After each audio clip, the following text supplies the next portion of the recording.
තෙරුවන් සරණයි ආයුබෝවන්. ධර්මාචාර්ය විභාග පන්තිය 51 වෙනි දවසේ සාකච්ඡාව බෞද්ධ විනය මාර්ගය හා පාලි භාෂා පරිචය පොතට අදාළවයි. අද දවසේ සාකච්ඡාව අපි සිදු කරන්නේ විශේෂයෙන්ම අපි ඊයේ දවසේදී සිහිපත් කළා මතක් කළා. අද දවසේදී සිංහාලෝවාද සූත්‍ර දේශනාව ඇසුරින් ප්‍රශ්නෝත්තර පසුගිය වර්ෂ කිහිපයක ප්‍රශ්නෝත්තර සාකච්ඡා කරන බව. පිරිවෙන දහම් පාසල අපේ YouTube නාලිකාව, Facebook පිටුව සහ ප්‍රධාන සමූහය වගේම ධර්මාචාර්ය විභාග පන්ති එකමුතු ඔස්සේත් ඔබට මේ සාකච්ඡාවන් සියල්ලක් සමගම සම්බන්ධ වීමේ හැකියාව තියෙනවා. ඉතින් අද බලමු අපිට මොනවද සාකච්ඡා කරන්නට තියෙන ප්‍රශ්න කියලා. 2012-2013 අවුරුද්දේ මේ සූත්‍ර දේශනාවට අනුව බෞද්ධ විනය මාර්ගය හා පාලි භාෂා පරිචය පොතේ සිංහාලෝවාද සූත්‍රයට අදාළ ප්‍රශ්නයක් යොමු වෙලා තියෙනවා. පස්වෙනි ප්‍රශ්නයේ විදිහට. පස්වෙනි ප්‍රධාන ප්‍රශ්නයේ විදිහට ප්‍රශ්න 3ක් තියෙනවා. ප්‍රශ්න 3ක් තියෙනවා. සිංහාලෝවාද බලන්න ප්‍රශ්න මොනවද කියලා. පළවෙනි ප්‍රශ්නේ සිංහාලෝවාද සූත්‍රයේ දැක්වෙන සතර කර්මක්ලේශ නම් කරන්නට කියන ප්‍රශ්නේ. ඊළඟට දෙවැනි ප්‍රශ්නේ මෙම සතර කර්මක්ලේශ මගින් පුද්ගලයා තුළ කෙලෙස් දහම් වැඩෙන අයුරු කෙටියෙන් පැහැදිලි කරන්නට කියන ප්‍රශ්නේ. ඊළඟට තුන්වෙනි ප්‍රශ්නය 2012-13 අවුරුද්දේ සිංහාලෝවාද සූත්‍රයේ දැක්වෙන භෝග විනාශ මුඛ 4ක් දක්වා නූතන මිනිසාගේ පිරිහීමට ඒවා කෙතෙක් බලපා ඇද්දැයි පහදා දෙන්න කියන ප්‍රශ්න. හරි. පළවෙනියටම අපි සිංහාලෝවාද සූත්‍රයේ දැක්වෙන සතර කර්මක්ලේශ මොනවද කියලා බලමු. මේ වගේ ප්‍රශ්නයකදී සිංහාලෝවාද සූත්‍රයේ දැක්වෙන සතර කර්මක්ලේශ නම් කරන්නට කියලා තියෙනවා. එහෙම නම් කරන්නට කියලා තිබුණොත් අපි එකෙල්ලේ පිළිතුරු ලබා දෙන්නට ඕන. පිළිතුරු ලබා දෙන්නට ඕන සතර කර්මක්ලේශ මොනවද කියලා. මොනවද අපි ඉගෙන ගත්තා?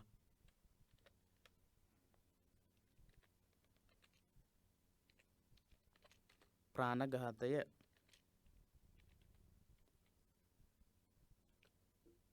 අදත්තා දානය,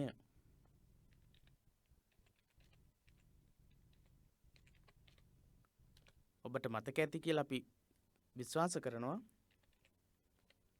කාම මිත්‍යාචාරය,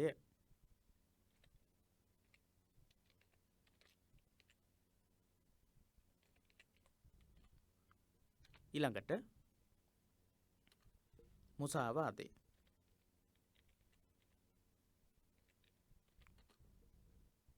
මේ හතර නම් කළා නම් ඔබට ලකුණු ලැබෙනවා. අංක දාලා ඔබට පුළුවන් මේ හතර නම් කරන්න. නම් කළාට පස්සේ ලකුණු 4ක් ලබා ගන්නට පුළුවන්. ලකුණු 4ක ප්‍රශ්නයක් මේ වගේ ප්‍රශ්නයකදී මේ විදිහට ප්‍රාණඝාතය, අදත්තා දානය, කාම මිත්‍යාචාරය, මුසාවාදය කියලා දක්වන්නට පුළුවන්. අපි බලමු සිංහාලෝවාද සූත්‍රයේ කොහොමද මේ කොටස සඳහන් වුණේ කියලා. මේ සඳහන් වෙන්නේ සිංහල ගෘහපතියා ඉස්සෙල්ලාම සිදු කරපු කරුණු ගැන සඳහන් වෙන කොටස.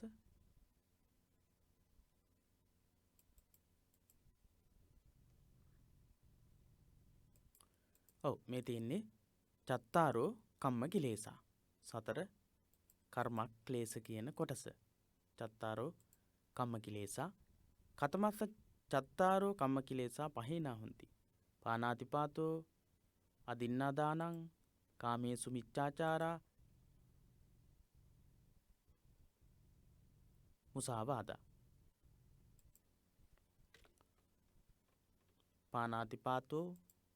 පානාතිපාතය, අදින්නාදාන, කාමේසු මිච්ඡාචාරා, මුසාවාද. ඒ හතර තමයි සතර කර්මක් ක්ලේශ. හොඳයි. පාලියෙන් හෝ සිංහලෙන් ඔබට නම් කරන්නට පුළුවන් සතර කර්මක්ලේශ මෙන්න මේ විදිහට. ප්‍රාණඝාතයේ, අදත්තාදානයේ, කාමිත්‍යාචාරයේ, මුසාවාදයේ කියලා. සිංහලවාද සූත්‍රයේ පළවෙනියටම සඳහන් වෙන ඉගැන්වීම තමයි සතර කර්මක්ලේශ. ඊළඟට මෙම සතර කර්මක්ලේශ මගින් පුද්ගලයා තුළ කෙලෙස් දහම් වැඩෙන අයුරු කෙටියෙන් පැහැදිලි කරන්න. සතුන් මැරීම, සොරකම් කිරීම, බොරු කීම, ඒ වගේම කාමෙහි වරදවා හැසිරීම, මේ කියන පාපී ක්‍රියාවන්, පාපී ධර්මයන් නිසා කොහොමද පුද්ගලයා තුළ කෙලෙස් ක්‍රියාත්මක වෙන්නේ, කෙලෙස් ඇති වෙන්නේ කියලායි ඊට පස්සේ කියන්නට තියෙන්නේ. ප්‍රාණඝාතයේ, සතුන් මැරීම, සොරකම් කිරීම සහ කාම මිත්‍යාචාරයේ, මුසාවාදයේ. ප්‍රාණඝාතයේ තුලින් සත්ව හිංසාව ඇති වෙනවා. සතුන්ට නිදහසේ ජීවත් වෙන්නට හැකියාවක් නැති වෙනවා. මරණ බිය ඇති වෙනවා. මරණ බියෙන් යුක්තව ජීවත් වෙන සත්වයෝ බිහි වෙන්න ගන්නවා. ලකුණු 6ක ප්‍රශ්නයක්, ඒක හොඳින් මතක තියාගෙන මෙම සතර කර්මක්ලේශ මගින් පුද්ගලයා තුළ කෙලෙස් දහම් වැඩෙන අයුරු. කෙලෙස් දහම් වැඩෙනවා. ප්‍රාණඝාතය සිදු කිරීමත් එක්ක ක්ලේශ ධර්මයන් පුද්ගලයා තුළ වැඩෙනවා. ඊළඟට සොරකම් කිරීම. සොරකම් කිරීම හේතුවෙන් පුද්ගලයාගේ හිත තුළ ක්ලේශ ධර්මයන් ක්‍රියාත්මක වෙනවා. සොරකම් කිරීමේ අදහස් ඇති වෙලා අනිත් අයගේ වස්තු සම්පත් ඒවා හොරෙන් ගැනීමේ අදහස ඇති වෙලා පුද්ගලයාගේ ක්ලේශ ධර්මයන් වර්ධනය වෙනවා. කාම මිත්‍යාචාරය, කාමෙහි වරදවා හැසිරීම, එකිනෙකා අතර සම්මත ලිංගික සම්බන්ධතා පවත්වමින් ඒ විදිහට පවතින සම්මත ක්‍රමය වෙනස් වෙලා එකිනෙකා අතර තියෙන විශ්වාසය නැති වෙලා බිඳිලා ගිහිල්ලා ක්ලේශ බරිත තත්වයට පත් වෙලා එක්කෙනා කෙරෙහි වෛරී සිතවිලි ඇති කරගෙන, ඒ වගේම විශ්වාස නොකරන තත්වයට, මුසාවාදයේ, බොරු කීම නිසා, මුසාවාදය නිසා මොකද වෙන්නේ? සමාජය තුළ විශාල වශයෙන් පිළිගැනීම නැති වෙලා මුසාව, බොරුව ක්‍රියාත්මක වෙන තත්වයට පත් වෙනවා. අපි නැවත වතාවක් බලමු ප්‍රශ්නේ මෙම සතර කර්මක්ලේශ මගින් පුද්ගලයා තුළ කෙලෙස් දහම් වැඩෙන අයුරු කෙටියෙන් පැහැදිලි කරන්න. ප්‍රාණඝාතය, අදත්තාදානය, කාම මිත්‍යාචාරය, මුසාවාදය කියන මේවත් එක්ක පුද්ගලයා තුළ ක්ලේශ ධර්මයන් වර්ධනය වෙනවා. ප්‍රාණඝාතයත් එක්ක සත්ව හිංසාව, මෛත්‍රී සහගත සිතුවිලි නැති වෙලා ගිහිල්ලා ප්‍රාණඝාතය කියන සතුන්ට හිංසා කිරීම, සතුන් මැරීම කියන චේතනාවන් පුද්ගලයෝ තුළ ඇති වෙනවා. සොරකම් කිරීම, අනිත් අයට පරිත්‍යාග කිරීම වෙනුවට ඇති වෙන්නේ මොකක්ද? අනිත් අයගේ දේවල් උදුරා ගැනීම, තමන්ගේ කර ගැනීම, කොයි විදිහින් හෝ ලබා ගැනීම, ඒ වගේ අදහස් වලට පුද්ගලයාගේ හිත යොමු වෙනවා අදත්තාදානය නිසා. කාම මිත්‍යාචාරය නිසා කොයි විදිහින් හෝ කාමුක අදහස් සන්තර්පණය කරගන්නට ඕන කියන අදහස් වලට පුද්ගලයා යොමු වෙනවා කාම මිත්‍යාචාරයට යොමු වීමත් එක්ක. ඊළඟට බොරු කීම නිසා පිළිගැනීම නැති වෙලා, විශ්වාසය නැති වෙලා අසත්‍ය ප්‍රකාශ කරන අය බවට පත් වෙනවා. ඒ විදිහට සතර කර්මක්ලේශ තුලින් පුද්ගලයා ක්ලේශ සහගත කෙලෙස් බර පුද්ගලයෝ බවට පත් වෙන්නේ කොහොමද කියලා අපිට සාකච්ඡා කරන්නට පුළුවන්, කතා කරන්නට පුළුවන්. සිංහලවාද සූත්‍රයේ දැක්වෙන භෝග විනාශ මුඛ 4ක් දක්වා නූතන මිනිසාගේ පිරිහීමට ඒවා කෙතෙක් බලපා ඇද්දැයි පහදා දෙන්න. ඊළඟට භෝග විනාශ මුඛ. අපි බලමු මොනවද මේ භෝග විනාශ මුඛ 6 කියලා. භෝග විනාශ මුඛ සිංහලවාද සූත්‍රයේ දැක්වෙන භෝග විනාශ මුඛ 4ක් දක්වා නූතන මිනිසාගේ පිරිහීමට ඒවා කෙතෙක් බලපා ඇද්දැයි පහදා දෙන්න කියන ප්‍රශ්නේ. එතකොට 4ක් ලියලා ඒ 4 ගැන පැහැදිලි කිරීමක් කරන්නට වෙනවා. 4ක් දක්වන්නට තියෙනවා. ඒ 4 ගැන පැහැදිලි කිරීමක් කරන්නට වෙනවා. ලකුණු 8ක ප්‍රශ්නයක්. පළවෙනි කාරණය අපාය මුඛ, සුරාමේරය, මජ්ජපමා දට්ඨානානු යෝගය.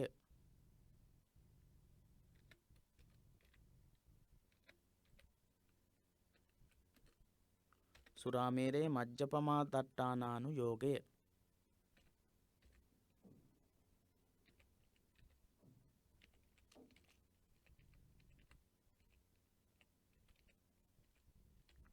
යෝගය. ඊළඟට දෙවනි කාරණය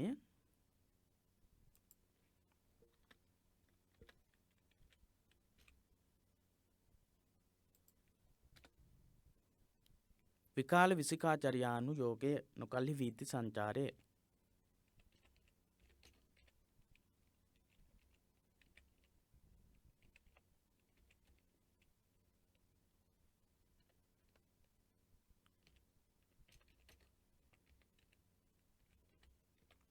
ඊළඟට සමජ්ජාභිචරණ නාට්‍ය දර්ශනාදිය නැරඹීමට යෑම.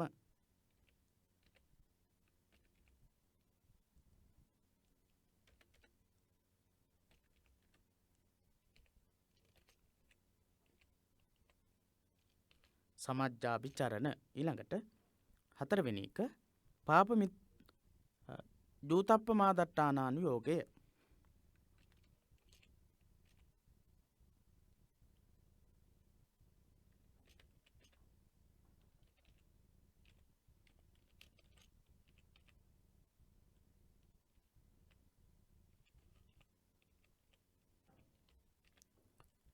දූතප්පමාදට්ඨානාන යෝගය කියලා කියන්නේ දූ කෙලිය.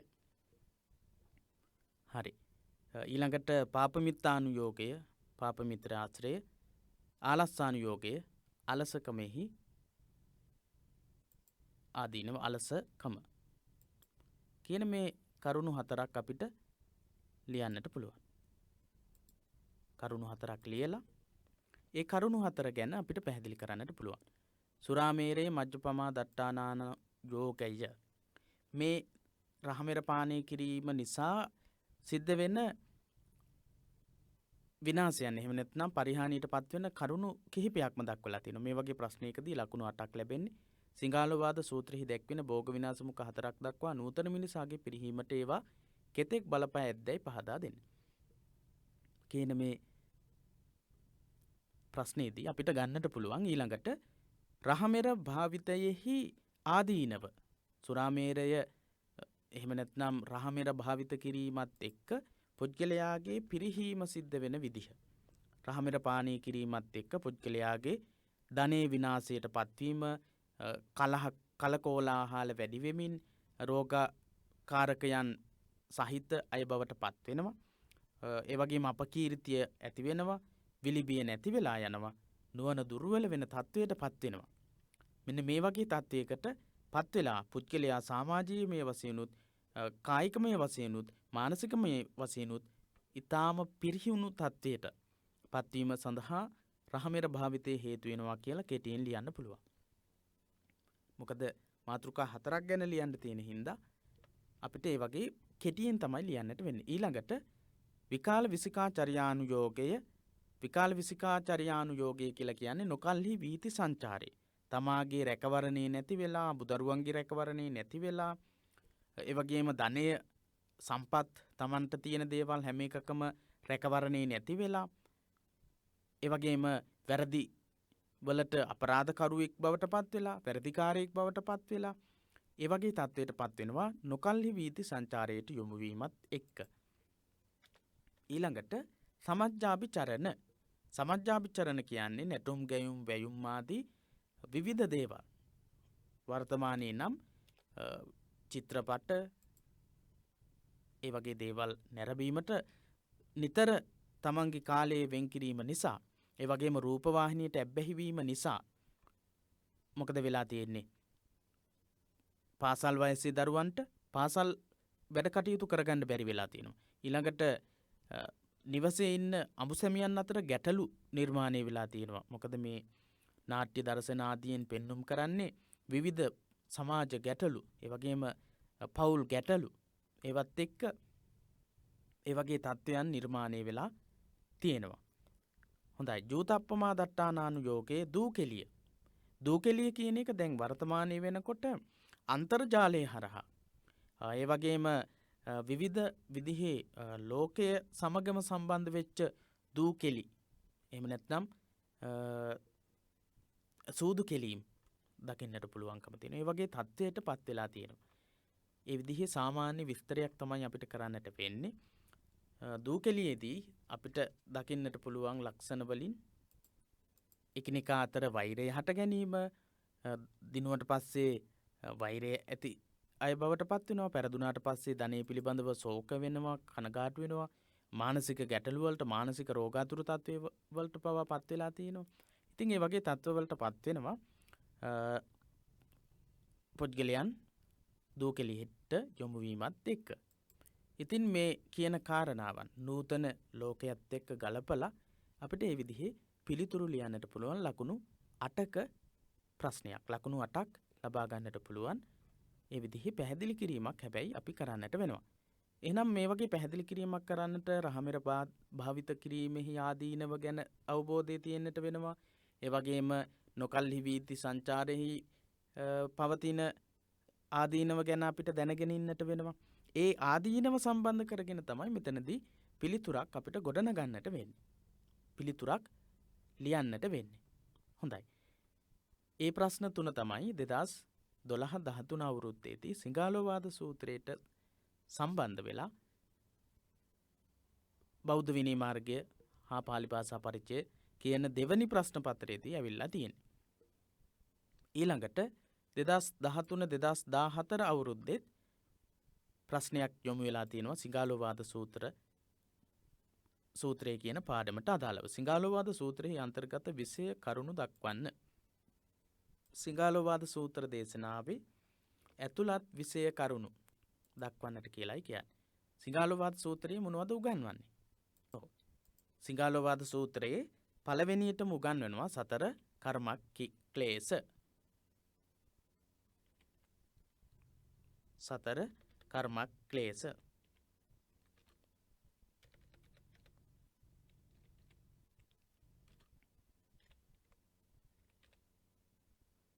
සතර කර්මක් ක්ලේශ.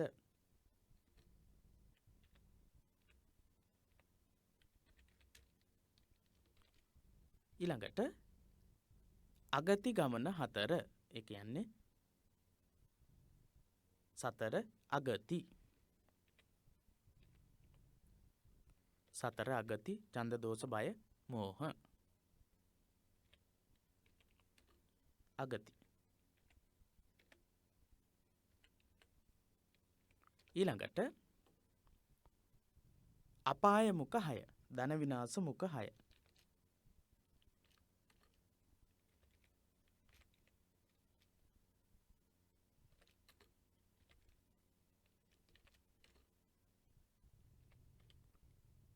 ඊළඟට පාප මිත්‍ර වර්ජනය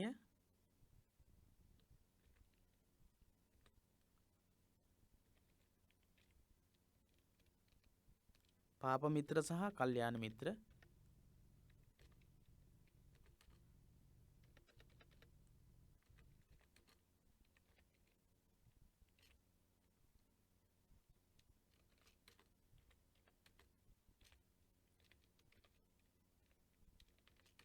කල්යාණ මිත්‍ර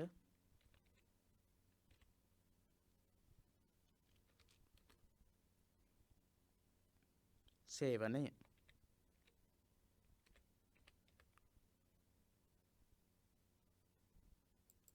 පාප මිත්‍ර වර්ජනය සහ කල්යාණ මිත්‍ර සේවනය.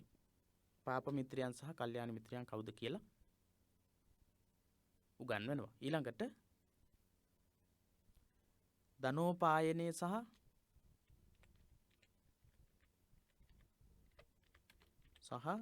ධනය ආරක්ෂා කිරීම ගැන කියවෙනවා.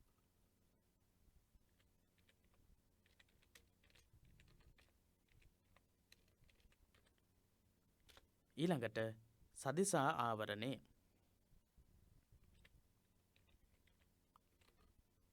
සදිසා දිසාහයට අදාළ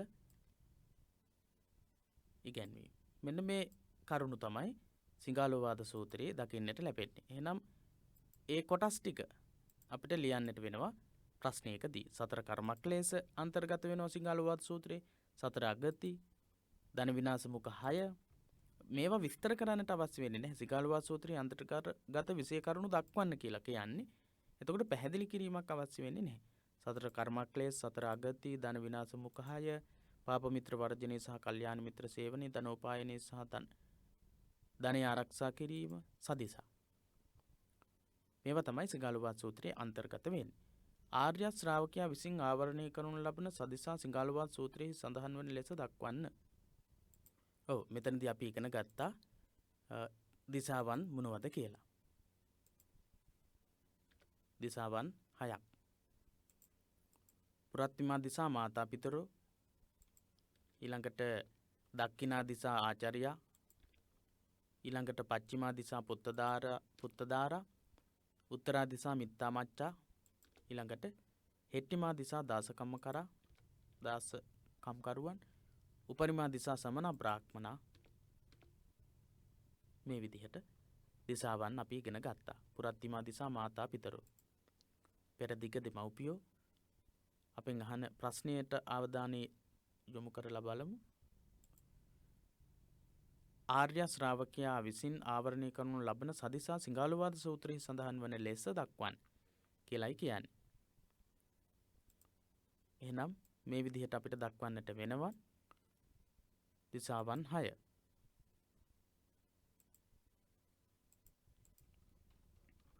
පුරත්තිමා දිසා මාතා පිතරෝ, දක්ඛිනා දිසා ආචාර්යා දකුණු දිග ගුරුවරු, පච්චිමා දිසා බටහිර අඹදරුවෝ, උත්තරා දිසා උතුරු දිසාවේ මිත්‍රාමාත්‍යෝ, හෙට්ටිමා දිසා යට දිසාවේ දාසකම්කරුවෝ, උපරිමා දිසා සමන බ්‍රාහ්මණ, උඩ දිසාවේ ශ්‍රමණ බ්‍රාහ්මණයෝ. අන්නේ විදිහට අපිට ලියන්නට වෙනවා. අපි පාඩම් කරලා තියෙන විදිහට සූදානම් වෙලා මේ විදිහට පිළිතුර ලියන්නට වෙනවා. ඒ වගේ ප්‍රශ්නයකදී අපිට එහෙම නම් කරාට පස්සේ ලකුණු ලබා ගන්නට පුළුවන්. පුරත්තිමා දිසා පෙරදිග මව්පියෝ, අන්නේ විදිහට නිවැරදිව හැබැයි දක්වන්නට වෙනවා. දිසා 6ට අනුව දක්වන්නට වෙනවා. දිසා 6ට අනුව දක්වන්නට වෙනවා ආර්ය ශ්‍රාවකයා විසින් ආවරණය කරනු ලබන සදිසා සිඟාලුවාද සූත්‍රයේ දැක්වෙන විදිහට දක්වන්නට කියලා. දිසාවන් ටික දැක්වීම හෝ එහෙම නැත්නම් ඒ දිසාවන් වල පිරිස් දැක්වීම පමණක් නෙවෙයි, මෙන්න මේ දිසාවේ මේ පිරිස පෙර දිග දෙමව්පියෝ, දකුණු දිග ගුරුවරු, එහෙම අපිට ලියන්නට වෙනවා. එහෙම නැත්නම් ලකුණු ලබා ගන්නට අපහසුයි. ලකුණු 6ක ප්‍රශ්නයක්. මෙතනදී විස්තර කරන්නට කියලා කියන්නේ නැහැ. අනිවාර්යයෙන්ම අපි කරන්නට ඕන ඒ දිසාවට ගැලපෙන විදිහට ඒ සදිසාවන් දැක්වීම. මනා අඹුසැමි සම්බන්ධතාවයක් පවත්වා ගැනීමේ අවංක චේතනාව ඇති සැමියෙකු තුළ තිබිය යුතු ලක්ෂණ 3ක් සිඟාලුවාද සූත්‍රයේ ඇසුරින් පහදා දෙන්න. මනා අඹුසැමි සම්බන්ධතාවයක් පවත්වා ගැනීමේ අවංක චේතනාව ඇති සැමියෙකු තුළ තියෙන්න ඕන ලක්ෂණ. මේ වගේ ප්‍රශ්නයකදී අපිට පළවෙනියටම කරන්නට වෙන්නේ කරුණු 3ක් වෙන් කර ගන්නට ඕන. අපිට කියන්නේ කරුණු 3ක් සිඟාලුවාද සූත්‍රයේ ඇසුරින් පහදා දෙන්නට කියලා.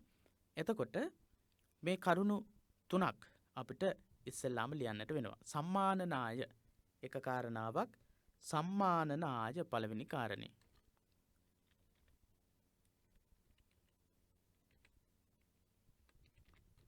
ස්වාමියා විසින් බිරිඳට ඉටු කළ යුතු යුතුයකම්. ඊළඟට දෙවැනි කාරණය අපි ගනිමු අනවමානනාය කියලා තියෙන්නේ. අපි ගමු තුන්වෙනි කාරණය. අපිට පිළිවෙලකට දක්වන්නට කියලා කියන්නේ නැති නිසා අනතිචරියාය.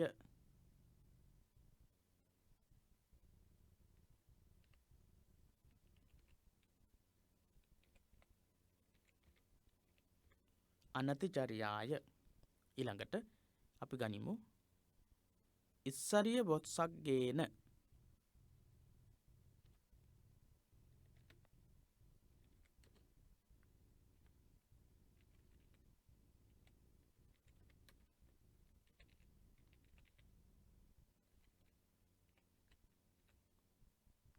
ඉස්සරිය වොත්සක්ගේන. ඒ විදිහට ලකුණු කරලා අපිට පිළිතුරු ලබා දෙන්නට පුළුවන්. සම්මානනාය, අනවමානනාය කියන එක ඒකටම සම්බන්ධ කරන්න පුළුවන්. සම්මානනාය, අනවමානනාය, අනතිචරියාය, ඉස්සරිය වොත්සක්ගේන, ඒ වගේම අලංකාරානුප්පදානේන අලංකාර ආභරණාදිය ගෙන දීම කියන කාරණය. හරි.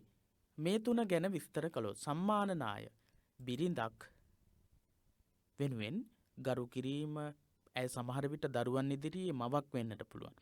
ඥාතීන් හිතවතුන් මිත්‍රයන් අතරේ යහළුවෙක් මිත්‍රයෙක් එහෙම වෙන්නට පුළුවන්. සමහර අවස්ථාවල අපි දකිනවා ස්වාමි දියණිවරුන්ට තමන්ගේ යාළු හිත මිත්‍රාදීන් නෑදෑ හිතවතුන් අතර ඉද්දී ඒ ඉන්න මොහොතේදී අවමන් කරනවා. සම්මානයට ගෞරවයට පාත්‍ර නොකළොත් දරුවන් ඉදිරියේ ඇය මවක් විදිහට දරුවන්ට හැඟෙන විදිහට ස්වාමි පුත්‍රයෙක් විසින් කටයුතු කළේ නැත්නම් ලොකු ගැටලුවක් නිර්මාණය වෙනවා. එහෙනම් මනා අඹුසැමි සම්බන්ධතාවයක් පවත්වා ගැනීමේ අවංක චේතනාවෙන් ක්‍රියා කරන සැමියෙක් නම් අනිවාර්යයෙන්ම තමන්ගේ බිරිඳට ගරු කරන කෙනෙක්, සම්මානනය කරන කෙනෙක් වෙන්නට ඕන.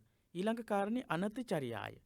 අනතිචර්යාව කියලා කියන්නේ පර අඹුවන් වෙනත් ගැහැණු අය සමග සම්බන්ධතා පවත්වන්නේ නැතිව තමන්ගේ ස්වාමි දියණියත් එක්ක පමණක් තමන්ගේ අවශ්‍යතා සඳහා හැසිරෙන ස්වාමියෙක් බවට පත්වෙන්නට ඕන. එහෙම අඹුසැමි සම්බන්ධතාවයේ දෙදරා යන්නට ගැටලුවක් බවට පත්වෙන්නට මේක හේතුවක් වෙලා තියෙනවා. අනතිචර්යාව කියන මේ ගුණධර්මයේ ස්වාමි වරු අතර නැතිකම නිසා. ඉස්සරිය වොස්සක් කියන අන්න ඒක ගොඩක්ම වැදගත් වෙන කාරණයක්. බිරිඳකට නිවසේ ආධිපත්‍යත්වය පැවරීම. නිවසෙහි කටයුතු වල ප්‍රධානත්වය දීම. සමහර විට ස්වාමි දියණිය ගෘහණියක් විදිහට සේවයේ නිවසේ කටයුතු කරනවා වෙන්නට පුළුවන්. වර්තමානයේ වෙනකොට නම් බොහෝ ස්වාමිවරු සහ ස්වාමි දියණිවරු කියන දෙපිරිසම රැකී රක්ෂාදී කටයුතු වලට සම්බන්ධ වෙනවා. හැබැයි සමහර ප්‍රදේශවල සමහර අවස්ථාවල එහෙම වෙන්නේ නැති අවස්ථාවන් තියෙන්නත් පුළුවන්. එතකොට ස්වාමි පුරුෂයා සියලු කටයුතු සොයා බලා අවශ්‍ය කරන දේවල් සම්පාදනය කරමින් කටයුතු කරනවා. ඒ අතරේදී ඉස්සරිය වොස්සක් ගේන කියන මේ ගුණයට අනුව තමන්ගේ ස්වාමි දියණියට නිවසෙහි කටයුතු වල ප්‍රධානත්වය ලබා දීමත් එක්ක ඒ නිවස ක්‍රමානුකූලව ඉතා හොඳින් පවත්වාගෙන යන්නට පුළුවන්කම හැකියාව තියෙනවා. ඉතින් මෙන්න මේ වගේ ගුණයන් තුනක් අරගෙන අපිට මේ වගේ ලක්ෂණ, මේ වගේ යුතුයකම් තුනක් අරගෙන සාකච්ඡා කරන්නට පුළුවන්. මේ කාරණාවන් තුනට අමතරව ඔබට පුළුවන් වෙන කාරණාවන් දෙකකුත් සම්බන්ධ කරගෙන කාරණාවන් තුනක් විස්තර කරන්නට පුළුවන්. හැබැයි කාරණාවන් තුනක් සම්බන්ධ කරගෙන ලියන්නට කියලා තමයි කියන්නේ. ඔබ නිර්මාණශීලීව මේවට පිළිතුරු ගොනු කරගන්නට ඕන. විශේෂයෙන්ම මේ කරුණු එතකොට මතක තියෙන්නට ඕන.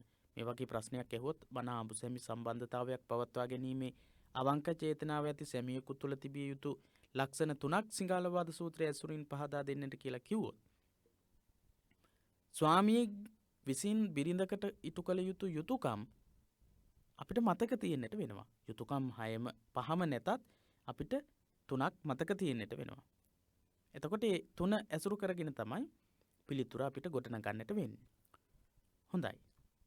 ඒ විදිහේ විස්තරාත්මක ඒ කරුණු 3 ගැනම විස්තර කරලා අපිට ලියන්නට වෙනවා.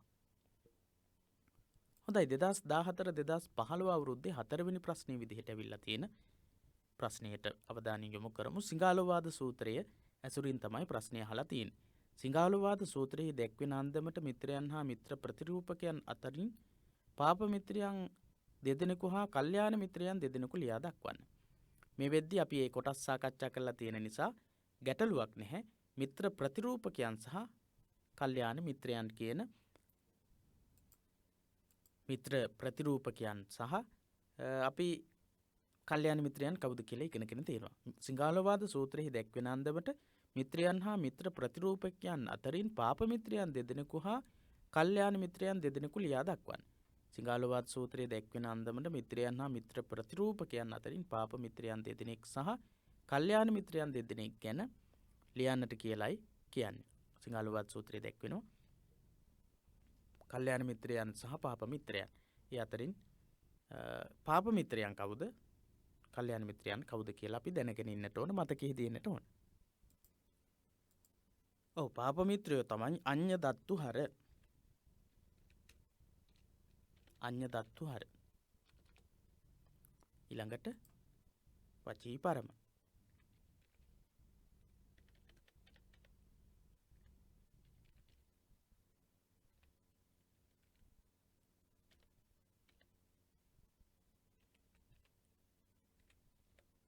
අඤ්ඤ දත්තු හර වචී පරම. පාප මිත්‍රයෝ දෙන්න. ඊළඟට අනුප්පිය බහනී සහ අපාය සහය කියන දෙන්නත් ඉන්නවා. අපි නම් කරනවා. ඔබට සමහර විට විභාගයේදී මතක් වෙන්නට පුළුවන් අනුප්පිය බහනී සහ අපාය සහය කියන දෙන්න. ඒත් වරදක් නැහැ, ප්‍රශ්නයක් නැහැ. මේ අහලා තියෙන ප්‍රශ්නෙට අනුව සිංහාලෝවාද සූත්‍රයේ දැක්වෙන අන්දමට මිත්‍රයන් හා මිත්‍ර ප්‍රතිරූපකයන් අතරින් පාප මිත්‍රයන් දෙදෙනෙකු හා කල්යාණ මිත්‍රයන් දෙදෙනෙකු ලියා දක්වන්නට කියලා කියන්නේ.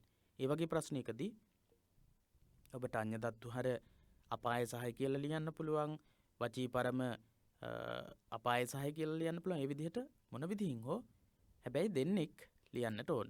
පටලවා ගන්නටත් එපා. කල්යාණ මිත්‍රයෝ සහ පාප මිත්‍රයෝ පටලවා ගන්නටත් එපා. ඊළඟට පාප මිත්‍රයෝ, කල්යාණ මිත්‍රයෝ දෙන්නෙක්. කල්යාණ මිත්‍රයෝ උපකාරක මිත්‍රයා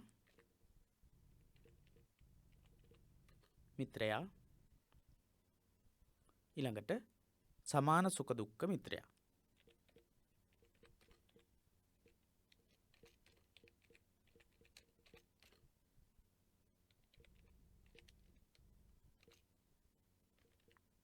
උපකාරක මිත්‍රයා සමාන සුඛ දුක්ඛ මිත්‍රයා.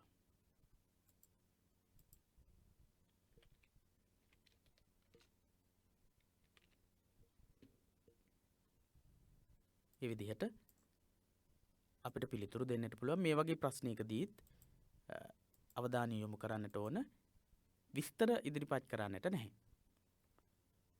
මේ දෙන්න නම් කරනවට ලකුණු 2යි, මේ දෙන්න නම් කරනවට ලකුණු 2යි. ඔබට ලකුණු 4 ලබා ගන්නට පුළුවන්. හොඳයි, ඊළඟට අපි බලමු ප්‍රශ්නේ මොකක්ද කියලා. ඊළඟ ප්‍රශ්නේ තමයි ඇසුරට සුදුසු පුද්ගලයෙකු නොවේ නම් හුදකලාව විසීම වඩා සුදුසු බව ධර්මයේ සඳහන් වේ. මෙම අදහස් විමසන්න. ධර්මයේ සඳහන් වෙනවා ඒකචරියන් දල්හංකයිරා නත්ති බාලේ සහායතා. ඒ වගේ පාඩයක් ඔබට මතක නැති වෙන්න පුළුවන්. ඒ පාඩේ අදහසට අනුව තමයි මේ ප්‍රශ්නේ නිර්මාණය වෙලා තියෙන්නේ. ඉතින් ඔබට කියන්නට පුළුවන් මිතුරන් අතර මිත්‍ර වේශයෙන් සිටින පාපී ක්‍රියාවන් තුලින් අපේ ජීවිතය විනාශ කරන්නට යොමු වෙන මිතුරන් ක්‍රියාත්මක වෙනවා. මිතුරන් සිටිනවා. ඒ වගේ මිත්‍රයන් දුරින්ම දුරු කළ යුතු බව බුදුදහමේ උගන්වලා තියෙනවා කියන එක මේ සූත්‍ර දේශනාවේ සඳහන් වෙන කරුණු තොරතුරු අරගෙන අපිට විස්තර කරන්නට වෙනවා. මේ වගේ අවස්ථාවකදී, මේ වගේ ප්‍රශ්නයකදී ඇසුරට සුදුසු පුද්ගලයෙක් නොවේ නම් හුදකලා විසීම වඩා සුදුසු බව ධර්මයේ සඳහන් වෙනවා කියන ප්‍රශ්නයට පිළිතුරු ගොඩනැගීමේදී අපිට කියන්නට වෙනවා මෙන්න මේ වගේ යහළුවෝ සිටිනවා. පාප මිත්‍රයෝ සිටිනවා. යමක් අරගෙන යෑමේ අදහසින් පමණක් පැමිණෙන මිත්‍රයෝ. ඊළඟට වචනයෙන් පමණක් සංග්‍රහ කරන මිත්‍රයෝ, වචී පරම කියන මිත්‍රයා. ඒ වගේම අනුප්පිය බහනී මිත්‍රයා. හැම දෙයකටම හොඳයි කියන, තමන්ට විනාශයක් සිදු වෙනකන් තමන්ට යහපත සැලසීමට මඟ පෙන්වන්නේ නැතිව විනාශයක් සිදු වෙනකම්ම හැම දෙයකටම හොඳයි කියමින් ඉන්න අනුප්පිය බහනී මිත්‍රයා. ඒ වගේ මිතුරෝ අපිට ඇසුරු කරන්නට සිද්ධ වෙනවා නම් අපි හුදකලාව විසීම තමයි වැදගත් වෙන්නේ කියලා අපිට විස්තර කරලා කියන්නට පුළුවන්. අපාය සහාය මිත්‍රයා. අපායගාමී කෙනෙක් මිතුරන් ඇසුරු කරලා ඒ මිතුරන් වෙනුවෙන් විවිධාකාරයේ වියපැහැදම් කරලා අවසානයේදී අපාය සහාය යාළුවන්ගෙන්, මිත්‍රයන්ගෙන් නිරේගාමී පුද්ගලයෙක් වෙන්නට සිද්ධ වෙන අකුසල කර්ම සිදු කරගන්නට වෙනවා නම් ඒ වගේ මිත්‍රයන් ඇසුරු නොකර ඉන්න එක තමයි වැදගත් වෙන්නේ කියලා අපිට පැහැදිලි කරලා ලියන්නට පුළුවන්. තවත් මේ සූත්‍ර දේශනාවේ බොහෝ විස්තර සඳහන් වෙනවා. නුසුදුසු අයව ඇසුරු නොකර සිටීම තුළ පුද්ගලයාගේ උතුම් තත්ත්වයක් ඇති කරගන්නට පුළුවන් ආකාරයේ විස්තර කරලා තියෙනවා. එහෙනම් මේ විදිහට පාපී මිත්‍රයන් අපට කරන විනාශය සම්බන්ධ කරගෙන අපිට ඒ පිළිතුර ගොඩනගන්නට පුළුවන්. ඊළඟට ඔබ ඇසුරු කරන කල්යාණ මිත්‍රයෙකු තුළින් ඔබ ලබාගත් අත්දැකීම් පහදා දෙන්න. මේ වගේ ප්‍රශ්නයකදී ඔබට පුළුවන් පැහැදිලි කරන්නට. ඔබ ලබාගත් අත්දැකීමක් පැහැදිලි කරන්නට පුළුවන්. හැබැයි ඒ පැහැදිලි කිරීමේදී සමහර විට උපකාරක මිත්‍රයෙක්ගේ ලක්ෂණයක් අනුව උපකාරයක් උදව්වක් උපකාරයක් ලැබුණු අවස්ථාවක් වෙන්න පුළුවන්. එහෙම නැත්නම් දුක සැප කියන අවස්ථා දෙකේදීම ළඟ ඉන්න මිත්‍රයෙක්ගේ අත්දැකීමක් වෙන්න පුළුවන්. සමාන සුඛ දුක්ඛ යාළුවාගේ මිත්‍රයාගේ ලක්ෂණයක් වෙන්න පුළුවන්. ඊළඟට අත්තක්කායි මිත්‍රයාගේ ලක්ෂණයක් වෙන්න පුළුවන්. අත්තක්කායි කියලා කියන්නේ දියුණුවටම මග කියන. නිතරම දියුණු වෙන්නටම මග කියන යහළුවෝ ඉන්නවා. අන්නේ යාළුවෙක් ලබා දුන්නු අත්දැකීමක් වෙන්න පුළුවන්.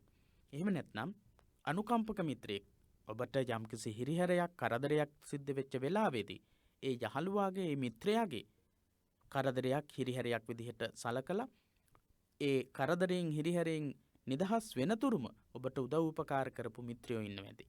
අන්න ඒ වගේ අත්දැකීමක් ඔබට නිර්මාණශීලීව මේ වගේ ප්‍රශ්නයකදී ඉදිරිපත් කරන්නට වෙනවා. විශේෂයෙන්ම මේ වගේ ප්‍රශ්නයකදී ඔබ මිත්‍රයෝ කියන්නේ කවුද කියලා හොඳින් තේරුම් අරගෙන සීල සමාධි ප්‍රඥාදී ගුණධර්ම වලින් ඉහළට පත්වෙච්ච උපකාරක සමාන සුඛ දුක්ඛ අත්තක්කායි අනුකම්පක කියන මිත්‍ර ලක්ෂණ පෙන්눔 කරන මිත්‍රයෙක්ගේ අත්දැකීමක් මිත්‍රයෙක් විසින් ඔබට ලබා දුන්නු අත්දැකීමක් තමයි මෙතනදී පැහැදිලි කරන්නට වෙන්නේ. දැන් මේ වෙද්දී අපි දැනගෙන ඉන්නට ඕන පාප මිත්‍රයෙක් හඳුනාගන්නේ කොහොමද?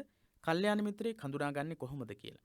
එහෙනම් කල්යාණ මිත්‍රයෙක් විසින් ඔබේ ජීවිතය අර්ථවත් කරගන්නට එහෙම නැත්නම් ඔබට කරදරයක් වෙච්ච වෙලාවක උපකාරයේ පිණිස ජීවිතයට ශක්තියක් වෙච්ච අත්දැකීමක් වෙන්න පුළුවන්. ඒ වගේ අත්දැකීමක් තමයි විස්තර කරලා කියන්නට වෙන්නේ. හොඳයි ඊළඟට 2015 2016 අවුරුද්දෙත් තුන්වෙනි ප්‍රශ්නේ විදිහට ඉදිරිපත් වෙලා තියෙනවා. සිංහාලෝවාද සූත්‍රෙහි දැක්වෙන සතර කර්මක්ලේශ නම් කරන්නට කියලා ප්‍රශ්නයක්. සතර කර්මක්ලේශ. ඡන්ද, දෝෂ, බය, මෝහ කියන හතර. ඡන්දාගතින්, දෝසාගතින්, මෝහාගතින්, බයාගතින්. ඡන්ද, දෝෂ, බය, මෝහ කියන හතර නම් කළා නම් ඔබට ලකුණු හතර ගන්නට පුළුවන්. එහෙනම් මේ ප්‍රශ්න වලින් ඔබට පැහැදිලි වෙනවා ඇති මේ සූත්‍ර දේශනාවේ තියෙන විශේෂ කරුණු ඔබ මතක තබා ගත යුතුයි. පාඩම් කරගත යුතුයි. පාඩම් කරගෙන තිබුණොත් තමයි අපිට විචාර ප්‍රශ්නයකට ලියන්නට පුළුවන් වෙන්නේ. ඒ වගේම තමයි මේ වගේ කෙටි ප්‍රශ්න වලට ඉතා ඉක්මනින් පිළිතුරු ලබා දෙන්නට පුළුවන්කම ලැබෙන්නේ. ඡන්ද, දෝෂ, බය, මෝහ. සිංහාලෝවාද සූත්‍රයේ දැක්වෙන සතර කර්මක්ලේශ නම් කරන්න. ඔව් සතර කර්මක්ලේශ නම් කරන්නට කියලා කියන්නේ. සතර අගති නෙවෙයි සතර කර්මක්ලේශ නම් කරන්නට කියලා කියන්නේ. අපි මුලින්ම නම් කරපු විදිහට සතර කර්මක්ලේශ නම් කරන්නට තියෙන්නේ. ප්‍රාණඝාතය, අදත්තා දානේ, කාමිත්‍යාචාරය, මුසාවාදය කියන හතර. මට පැටලීමක් වුණා. ඡන්ද, දෝෂ, බය, මෝහ කියලා කියන්නේ සතර අගති. සතර කර්මක්ලේශ කියලා කියන්නේ ප්‍රාණඝාතය, අදත්තා දානේ, කාමිත්‍යාචාරය, මුසාවාදය. ප්‍රාණඝාතය, සොරකම් කිරීම, කාමෙහි වරදව හැසිරීම, බොරු කීම කියන හතර තමයි ලියන්නට තියෙන්නේ. සතර කර්මක්ලේශ මගින් පුද්ගල సంతානෙහි රාගාදී කෙලෙස් දහම් වැඩෙන අයුරු කෙටියෙන් දක්වන්න. අපි මුලින් සඳහන් කළා අපි සාකච්ඡා කළා ප්‍රාණඝාතයේ සිදු කිරීමත් එක්ක පුද්ගලයා මෛත්‍රී සහගත විහරණයකට යොමු වෙන්නේ නැතිව ද්වේෂ සහගත සිතින් සතුන්ට හිංසා කරන්න වෛර කරන්න යොමු වෙනවත් එක්ක ක්ලේශ ධර්මයන් වැඩෙන විදිහ. සතුන් මරණ කෙනෙක්ගේ ඒ ක්ලේශ ධර්මයන් කෙලෙස් මොහොතක් පාසා වැඩෙනවා. සතුන් මැරීමේ චේතනාව, සතුන්ට හිංසා කිරීමේ චේතනාව තමයි නිතරම ක්‍රියාත්මක වෙන්නේ. ඒත් එක්ක ඒ සතාව විනාශ කරන්නට, ඒ වගේම හොරකම් කිරීම සඳහා අදහස් උදහස් ඇති වෙනකොට ඒ විදිහට ඇති වුණාට පස්සේ ක්ලේශ ධර්මයන් ඒ පුද්ගලයාගේ හිත තුළ වැඩෙනවා. ඒ වැඩෙන ක්ලේශ ධර්මයන් තුළින් ඔහු තව තවත් විනාශය කරා ගමන් කරනවා. තව තවත් පිරිහීම කරා ගමන් කරනවා. තව තවත් සංසාරයේ දීර්ඝ කර ගැනීම සඳහා ගමන් කරනවා. එම සතර කර්මක්ලේශ දුරු වූ සමාජයක සාමය හා සමගිය තහවුරු වන ආකාරය. සතුන් මැරීමෙන් තොර වෙලා සතුන්ට මෛත්‍රිය කරුණාව දයාව දක්වමින් හොරකම් නොකර අනිත් අයගේ බඩු බාහිර ආදිය අනිත් අයගේ වස්තු සම්පත් ආරක්ෂා කරමින් අනිත් අයගේ ජීවිත ආරක්ෂා කරමින් එහෙම ඉන්නකොට ඊට පස්සේ අපිට කතා කරන්නට පුළුවන්කම තියෙනවා කාමෙහි වර්ධව හැසිරෙන්නේ නැති සමාජයක් තුළ ගැටලු හරිම අඩුයි. සමාජයේ බොහෝ ගැටලු නිර්මාණය වෙලා තියෙනවා කාමෙහි වර්ධව හැසිරීම කියන ගැටලුව නිසා. සමහර විට ස්වාමියා වැරදි ලෙස කාමෙහි හැසිරීම නිසා ස්වාමි දියණිය සමග ගැටලු. ස්වාමි දියණිය ස්වාමි පුරුෂයා සමග ගැටලු. ඒ වගේම අසල්වාසීන් හිතවතුන් අතර මේ සිල්පදේ එහෙම නැත්නම් මේ ක්ලේශ ධර්මය ක්‍රියාත්මක වෙනවත් එක්ක ලොකු ගැටලු නිර්මාණය වෙලා තියෙනවා. ඒ වගේම තමයි පුද්ගලයන් තුළ විවිධාකාරයේ රෝග නිර්මාණය වෙලා තියෙනවා. මේ හැම එකක් තුළින්ම ව්‍යාකූලත්වයක් ඇති වෙනවා සතර කර්මක්ලේශ සමාජය තුළ ක්‍රියාත්මක වෙනවත් එක්ක. එහෙනම් සතර කර්මක්ලේශ දුරු වෙනවත් එක්ක සතර කර්මක්ලේශ වලින් පුද්ගලයා ඈත් වෙනවා නම් සමාජයේ සාමකාමීත්වය ඇති කරගන්නට පුළුවන්. ඒ ගැන අපිට විස්තර කරලා ලියන්නට වෙනවා. සතර කර්මක්ලේශ ප්‍රාණඝාත නොකර මෛත්‍රී විහරණයෙන් යුක්ත වුණාම හොරකම් නොකර අනිත් අයගේ වස්තුන් ආරක්ෂා කිරීමට යොමු වුණාම කාමයෙහි වර්ධව හැසිරෙන්නේ නැතිව භ්‍රමචාරී වූ ජීවිතයක් ගත කරමින් කටයුතු කිරීමත් එක්ක බොරු නොකියා ඇත්ත ප්‍රකාශ කිරීම සහ ඇත්ත දැනගැනීමේ අවස්ථාවන් උදාවීමත් එක්ක කොහොමද සමාජයේ සාමකාමී වෙන්නේ කියලා මෙතනදී විස්තර කරලා ලියන්නට වෙනවා. ඊළඟට 2018-2019 අවුරුද්දේ සිගාලෝවාද සූත්‍රයේ දැක්වෙන සදිසා අතරින් 4ක් ලියා ඒ හා සම්බන්ධ පුද්ගලයන් සඳහන් කරන්න. සිගාලෝවාද සූත්‍රයේ සඳහන් වෙන සදිසා 4ක් ලියලා ඒත් එක්ක සම්බන්ධ වෙන පුද්ගලයන්. පෙරදිග, දකුණු දිග, පෙරදිග මව්පියෝ, ඒ වගේම දකුණු දිග ගුරුවරු, ඒ වගේම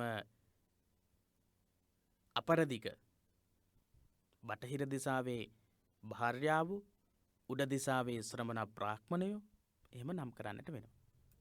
පූර්ව දිසාවේ දෙමව්පියෝ, දකුණු දිසාවේ ගුරුවරු, බටහිර දිසාවේ භාර්යාව අඹුසැමියෝ, උඩ දිසාවේ ශ්‍රමණ බ්‍රාහ්මණයෝ, යට දිසාවේ දාසයෝ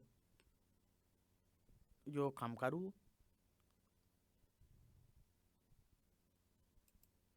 ඒ විදිහට නම් කරන්නට වෙනවා. ඊළඟට 2018-2019 අවුරුද්දේ දෙවැනි ප්‍රශ්නය යහපත් දූ දරුවන් විසින් දයාබර දෙමව්පියන්ට උපස්ථාන කළ යුතු කරුණු සිගාලෝවාද සූත්‍රයේ සඳහන් වේ. ඒවා අතුරින් කරුණු 3ක් ලියා ඒවායේ අගය පහදා දෙන්නට කියන ප්‍රශ්නේ. ඔව්, මේ වගේ ප්‍රශ්නයකදී අපිට දරුවන් විසින් දෙමව්පියන්ට ඉටු කළ යුතු යුතුයකම් මොනවද කියලා පාඩම් කරලා තියෙන්නට වෙනවා, මතක තියාගෙන ඉන්නට වෙනවා. එකක් තමයි අපිට කියන්නේ අතුරින් කරුණු 3ක් ලියා ඒවා අගය පහදන්න කියලා. කරුණු 3ක් ලියන්නට ඕන ඉස්සෙල්ලාම පළවෙනි කාරණේ බතෝනේ සංහරිස්සාමි.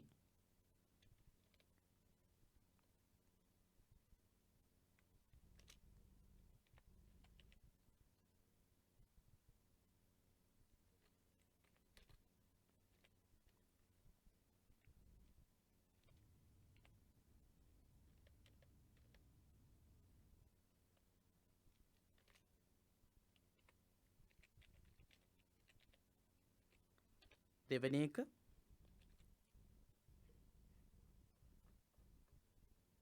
කිච්ඡන්නේසං කරිස්සාමි.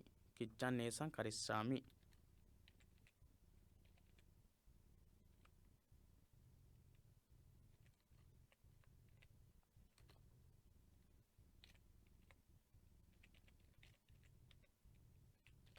ඊළඟට තුන්වෙනි කාරණය කුලවංශන්ට අපෙස්සාමි.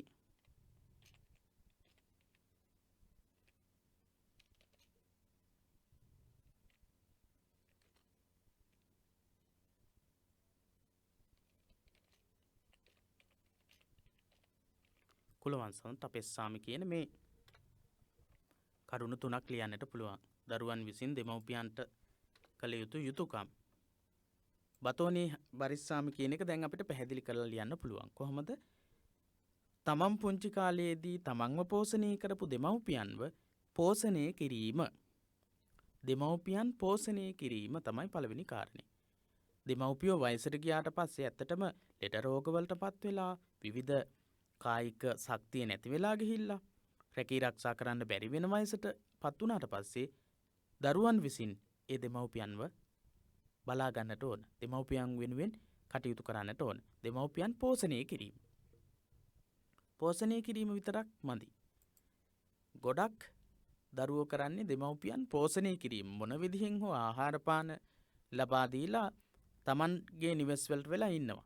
එහෙම කරනවා නම් දෙමව්පියන්ගේ කුදුමහත් කටයුතු කරන දරුවෝ වෙන්නේ නැහැ. එහෙනම් ඊළඟ කාරණේ මොකක්ද? කිච්ඡං නේසං කරිස්සාමි. ඔවුන්ගේ විවිධ කටයුතු රෝගාතුරු වෙලා ඉන්න මවක් වෙන්න පුළුවන්. රෝගාතුරු වෙලා ඉන්න පියෙක් වෙන්න පුළුවන්. සමහර විට සිංහල බෙහෙත්, එහෙම නැත්නම් ඉංග්‍රීසි බෙහෙත්, එහෙම නැත්නම් නතර වෙලා දෙමව්පියන්ට උදේ හවස බෙහෙත් ලබා දෙන්න සිද්ධ වෙන්න පුළුවන්. සමහර විට ඒ අයව මාසිකව හෝ සතියකට වතාවක් රෝහල් අරගෙන යන්නට වෙන්න පුළුවන්. නිතරම නාවලා පිරිසුදු කරන්නට සිද්ධ වෙන්න පුළුවන්. අම්මට තාත්තට දෙන්නට ඇවිද ගන්න බැරි විදිහේ තත්වයට රෝගාතුරු තත්වයට පත් වෙලා ඉන්නව වෙන්න පුළුවන්. එහෙනම් මේ සියලුම කුදුමහත් කටයුතු දෙමව්පියන් වෙනුවෙන්. එහෙම නැත්නම් වයසට යනකොට බොහෝ දෙමව්පියන්ට සිද්ධ වෙන කාරණයක් තමයි හිත වික්ෂිප්ත වෙන එක. සිහි කල්පනාව නැති වෙන එක. ඒ වගේ වෙලාවකදී දෙමව්පියන්ගේ හිත හොඳින් පවත්වා ගන්නට යන්නට පුළුවන් විදිහට වෛද්‍යවරුන් වෙත යොමු කරවන්නට හෝ එහෙම නැත්නම් Tamanටම පුළුවන් හොඳ දේවල් නිතර දෙමව්පියන්ට සිහිපත් කරමින් ඒ විදිහට කරන්නට. අන්න ඒ විදිහේ දේවල් කරන්නට පුළුවන්. ඒ වගේම තමයි කුලවංශන්ට අපෙස්සාමි. කුලවංශය ආරක්ෂා කර ගැනීම. කුලවංශය Tamanට අයිති වෙච්ච, Tamanට පැවරෙච්ච දෙමව්පියන්ගෙන් පැවතෙන කුලය, වංශය, එහෙම නැත්නම් මේ පරම්පරාව ඒක ආරක්ෂා කර ගන්නටත් ක්‍රියා කළ යුතුයි, කටයුතු කළ යුතුයි. අන්න ඒ විදිහේ විස්තරයක් ඔබට නිර්මාණශීලීව ඉදිරිපත් කරන්නට පුළුවන්. හැබැයි ලකුණු ප්‍රමාණයත් බලන්නට ඕන. ඒ වගේම කාල වේලාවත් බලන්නට ඕන ප්‍රශ්නයට පිළිතුරු සැපයීමේදී. මේ වගේ ප්‍රශ්නයකදී අපිට පිළිතුරු ගොඩාක් ලියන්නට පුළුවන්. මේ එක කාරණයකට ගොඩක් තොරතුරු ලියන්නට පුළුවන්. එහෙම ලියලී ඉන්නට ගියොත් අපිට කාලේ ඉතිරි කරගන්නට බැරි වෙනවා. එතනදී අනිත් ප්‍රශ්න වලට පිළිතුරු ලියන්නට බැරි වෙන්න පුළුවන්. හොඳයි. මව්පියන්ගේ හා දූදරුවන්ගේ යුතුයකම් සහ වගකීම් ඉටු නොවන විට සමාජය තුළ පැන නැගිය හැකි ගැටලු පැහැදිලි කරන්න. මේ වගේ ප්‍රශ්නයකදී අපිට ඉස්සෙල්ලාම කරන්නට වෙන්නේ දෙමව්පියන්ගේ යුතුයකම් සහ දරුවන්ගේ යුතුයකම් ලියන්නට වෙනවා. මෙන්න මේ යුතුයකම් දෙමව්පියන් විසින් දරුවන්ට ඉටු කළ යුතුයි. මෙන්න මේ යුතුයකම් දරුවන් විසින් දෙමව්පියන්ටත්, දෙමව්පියන් විසින් දරුවන්ටත් ඉටු කළ යුතුයි. මෙන්න මේ කියන යුතුයකම් ඉටු නොවීමත් එක්ක ඉස්සෙල්ලාම අපි දැක්වුවොත් දෙමව්පියන් විදිහට ඉටු කළ යුතු පවෙන් වැළැක්වීම, යහපතෙහි යෙදවීම, ශිල්ප ශාස්ත්‍ර ඉගැන්වීම, සුදුසු කාලයේදී ආවාහ විවාහ කටයුතු සිදු කර දීම, ඒ වගේම සුදුසු කාලයේදී දායාද පවරා දීම කියන කරුණු ටික දරුවෙක්ට නිවැරදි විදිහට ඉටු උනේ නැති වුණොත් ඒ කරුණු ටික ඔබට ලියන්නට වෙනවා ඉස්සෙල්ලාම. මේ ටික ඉටු උනේ නැති වුණොත් දරුවන්ගේ සත්පුරුෂ ලක්ෂණේ, සත්පුරුෂ දරුවෝ කියන තැන නැති වෙනවා. දරුවන්ට සත්පුරුෂකම, යහපත්කම, ගුණධර්ම, දෙමව්පියන්ගේ වටිනාකම හඳුනාගත්ත කෙනෙක් බවට පත් කරන්නට පුළුවන් සියලුම දේවල් මේ කරුණු වල තියෙනවා. පවෙන් වැළැක්වීම, පාපානිවාරෙන්ති, කල්යාණි නිවේසෙන්ති, සිප්පං සික්ඛාපෙන්ති, පතිරූපේන ධාරේන සංයෝජෙන්ති, සමේ දායජ්ජං නීයාදෙන්ති. මේ ඔක්කොම දෙමව්පියන් විසින් ඉටු කරන්නට බැඳිලා ඉන්නවා. මේ යුතුයකම් නිවැරදිව, මේ යුතුයකම් සියල්ලක්ම 100%ක්ම ඉටු කරන්නට බැරි වෙන්න පුළුවන්. හැබැයි පුංචි දවසේ ඉඳලා පවෙන් වැළැක්වීම, යහපතෙහි යෙදවීම, තමන්ට පුළුවන් ආකාරයට ශිල්ප ශාස්ත්‍ර හැදෑරීමට අවස්ථාවන් උදා කරලා දීම, මේ වගේ දේවල් කරන්නට වෙනවා. එහෙම කරේ නැත්නම් දරුවෝ සත්පුරුෂ දරුවෝ වෙන්නේ නැහැ. අසත්පුරුෂ දරුවෝ වෙනවා. ඒත් එක්ක ලොකු ගැටලුවක් නිර්මාණය වෙනවා. මොකක්ද? ඊට පස්සේ තමයි නිර්මාණය වෙන්නේ බතෝනේ සංපරිස්සාමි. මව්පියන් අපිව පෝෂණය කළා. ඒ නිසා අපි දෙමව්පියන්ව පෝෂණය කළ යුතුයි කියන ගුණයෙන් දෙමව්පියන්ට සලකන දරුවෝ බවට පත් වෙන්නේ නැහැ. දෙමව්පියන්ගේ යුතුයකම ඉටුනේ නැත්තම්. ඊළඟට කිච්ඡන්නේ සංකරිස්සාමි. දරුවෝ වෙනුවෙන් දෙමව්පියන් කරපු දේවල්, කරන දේවල් නිතරම දරුවා ළඟ ඉඳගෙන සෙනෙහස දක්වමින්, කරුණාව දක්වමින් හදා වඩා ගන්න ආකාරය දැක්කේ නැති වුණාම ළමා නිවාසයක හෝ දිවාසුරකුම් මධ්‍යස්ථානයක හෝ හැදෙන දරුවෙක්ට හිතෙන්නේ නැහැ ලොකු වුණාට පස්සේ තමන්ගේ අම්මයි තාත්තයි වෙනුවෙන් මෙන්න මේ දේවල් කරන්න ඕන කියලා හිම හිතෙන්නේ නැහැ. එහෙනම් කිච්ඡන්නේ සංකරිස්සාමි කියන தത്വයට දරුවපත් වෙන්නේ නැහැ. කුලවංශන් තපෙස්සාමි. කුලවංශය ආරක්ෂා කරගත යුතුයි. අපේ කුලේ මේක, අපේ වංශය මේක, අපේ තාත්තා, අපේ අම්මා, අපේ මව, පියා මෙන්න මේ වගේ පරම්පරාවකින් පැවතෙන්නේ අපේ සීයලා ආච්චිලා මෙන්න මේ වගේ හොඳ දේවල් කරපු අය. එහෙම කියලා දැනෙන්නේ නැහැ. දරුවන්ට ඒක සංස්කෘතිය කියලා දීලා නැති වුණාම, දරුවන්ට ඒ වටිනාකම කියලා දීලා නැති වුණාම, අපේ වංශය ආරක්ෂා කරගන්න ඕන, අපි ආරක්ෂා වෙන්න ඕන, අපි උසස් විදිහට උතුම් විදිහට මේ සමාජයේ ජීවත් වෙලා තියෙනවා කියලා තේරුම් කරලා දීමේ වගකීම තියෙන්නේ දෙමව්පියන්ට. එහෙනම් ඊළඟ කාරණා දායාජ්ජම් පටිපච්චාමි. දායාද පවරලා දුන්නට පස්සේ ඒවා පිළිපදින්නට ඕන, ඒවා ආරක්ෂා කරගන්නට ඕන කියන අදහස් මේ හැම එකක්ම ඇති වෙන විදිහට. ඒ වගේම මිය පරලෝ ගියාට පස්සේ දෙමව්පියන් අපිට අනන්ත දුක් විඳලා ඉගැන්නුවා, අනන්ත දුක් විඳලා හොඳ දේවල් කියලා දුන්නා, සමාජයේ සත්පුරුෂයෝ විදිහට ශක්තිමත්ව නැගී සිටින්නට අවස්ථාව උදා කරලා දුන්නා. ඒ නිසා ඒ අය වෙනුවෙන් දන් පින් කරලා පින් අනුමෝදන් කරන්නට ඕන කියලා ඒ වගේ අදහස් ඇති වෙන්නේ පුංචි කාලේ ඉඳලා දෙමව්පියන්ගෙන් ඉටු වෙන්නට ඕන යුතුයකම් ටික නිවැරදිව දරුවන්ට ඉටු වුණොත්. එහෙනම් ඒ වගේම තමයි මේ දරුවන් විසින් මේ යුතුයකම් ඉටු නොකරන තැන දෙමව්පියෝ වැඩිහිටි නිවාසවල, එහෙම නැත්නම් මන්මාවත්වල අසරණ තත්වයට පත් වෙලා තියෙනවා. මේ ගැටලු निराකරණය වෙන්නට නම් දරුවන් විසින් දෙමව්පියන්ටත්, දෙමව්පියන් විසින් දරුවන්ටත් ඉටු කළ යුතු යුතුයකම් මනාව ඉටු විය යුතුයි කියලා පැහැදිලි කරලා අපිට කියන්නට වෙනවා. එහෙම කියන්නට නම් මේ කාරණාවන් 10 අපිට හොඳට මතක තියෙන්නට වෙනවා. හොඳට මතක තබා ගත්තොත් තමයි ඒක පැහැදිලි කරලා විස්තර කරලා කියන්නට පුළුවන්කම තියෙන්නේ. හොඳයි, අද දවසේ අපි ප්‍රශ්න කිහිපයක්ම සාකච්ඡා කළා. ඔබට යම්කිසි අදහසක් ඇති වෙන්නට ඇති යම්කිසි ප්‍රශ්නයකට කොහොමද පිළිතුරු සපයන්නට ඕන කියලා. ප්‍රශ්න පත්‍ර ව්‍යුහයේදී පළවෙනි රෝම ඉලක්කමේදී ලකුණු 4කුත්, කරුණු වශයෙන් නම් කිරීමක්, කරුණු වශයෙන් දැක්වීමක්, දෙවැනියට කරුණු වශයෙන් දැක්වීම සහ ඒ පිළිබඳව විස්තර කිරීමක් තමයි බොහෝ දුරට තියෙන්නේ. ඊළඟට 8 වෙනි ලකුණු 8ක් ලැබෙන 3 වෙනි රෝම ඉලක්කම යටතේ තියෙන ප්‍රශ්නේ ලකුණු 8ක ප්‍රශ්නයක් විචාරාත්මකව විස්තර ඉදිරිපත් කරමින් රචනා කළ ප්‍රශ්නයක් විදිහට ලියන්නට තියෙන ප්‍රශ්නයක්. මේ විදිහේ ප්‍රශ්න ව්‍යුහයක් තමයි තියෙන්නේ. ඒ වගේම අනිකුත් සූත්‍ර දේශනා ඇසුරු කරගෙන අහලා තියෙන ප්‍රශ්නත් අපි පහුවට සාකච්ඡා කරනවා. හොඳයි. හෙට දවසේදී පන්තිය පැවැත්වෙනවා. හෙට දවසේදී අපි අභිධර්මයේ ප්‍රශ්න ඇසුරු කරගනිමින් සාකච්ඡාවක් පවත්වන්නට අදහස් කරනවා. පසුගිය අපි කතා කරපු පාඩමකට අදාළව පහුගිය අවුරුදුවල කොහොමද මේ පාඩමට අදාළව ප්‍රශ්න ඉදිරිපත් වෙලා තියෙන්නේ කියලා සමහර විට ප්‍රශ්න පාඩම් දෙකක් වෙන්නට පුළුවන්, එක පාඩමක් වෙන්නට පුළුවන්. ඒ විදිහට අපි කතා කරමු. හොඳයි. අද ඊට වඩා සාකච්ඡා කරන්නේ නැහැ. ධර්මාචාර්ය විභාග පන්තිය 51 වෙනි දවසේ බෞද්ධ විනය මාර්ගය සහ පාලි භාෂා පරිචය කියන පොතට අදාළවයි අද සිංහාලෝවාද සූත්‍රයේ පාලි භාෂා පරිචය සූත්‍ර ධර්ම කියන කොටසේ සූත්‍ර දේශනාව සිංහාලෝවාද සූත්‍රය ඇසුරින් පහුගිය වර්ෂ කිහිපයක ඉදිරිපත් වෙලා තිබුණු ප්‍රශ්න ඇසුරු කරගනිමින් සාකච්ඡාව පවත්වන්නට යෙදුණේ. එසේනම් පිරිවෙන දහම් පාසල සියලු සම්බන්ධතා සමගින් අද දවසේ පාඩමෙන් සමුගන්නවා. තෙරුවන් සරණ ප්‍රාර්ථනා කරමින්